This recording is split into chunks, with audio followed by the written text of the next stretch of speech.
আগের ভিডিওতে তো তোমরা দেখেই নিয়েছো যে সকালবেলা গোছগাছ করে আমরা বাড়ির সবাই মিলে এইসব তত্ত্ব নিয়ে দিদি বাড়ি চলে এসেছি, আর বলেও দিয়েছি যে দিদি আজকে কি, আর ভিডিওটা দেখেও তোমরা বুঝতে পারবে। তো তারপরে দেখো দিদিকে এখানে ঠাকুর ঘরে নিয়ে আসা হয়েছিল আশীর্বাদ করার জন্য। এখানে মাসি ওকে মালা ঘুংসি সব পরিয়ে দিয়েছিল।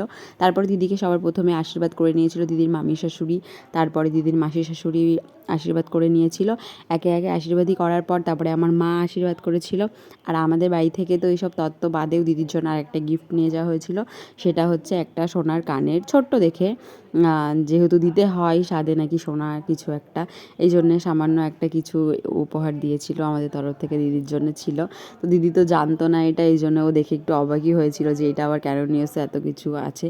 তো তারপরে সবাই আশীর্বাদ করার পর এখানে দিদিকে বলেছিল যে 3টে ধামার মধ্যে যে কোনো একটা ধামা উঁচু করতে। আর এই নিয়মটা তো সবারই হয়, একটাতে পায়েস আছে, একটাতে প্রদীপ আছে, আর একটাতে নোড়া আছে। তো এখানে আমার দিদি এই দেখো নোড়া তুলেছিল, এই যে।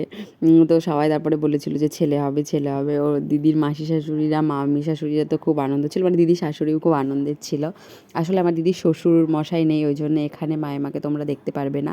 তো তারপরে যখন দিদি এটাকে বলেছিল যে তোমার ছেলে হয়েছে কোলে নাও, তারপর দিদি কোলে নিয়েছিল, তখন সবার প্রথমে দিদির কাছ থেকে ওর শাশুড়িকেই দেওয়া হয়েছিল কোলে। এই যে আমার মায়েমা চলে এসছে, তারপরে এখন মায়েমাকে দিলাম। দিদি এখানে হাসতে হাসতে বলছে যে আমার শাশুড়ির যেহেতু লোক নেই তাই আমি চাই যে আমার শাশুড়ির লোক আসুক। তো তারপরে একে একে সবাই কোলে নিয়েছিল।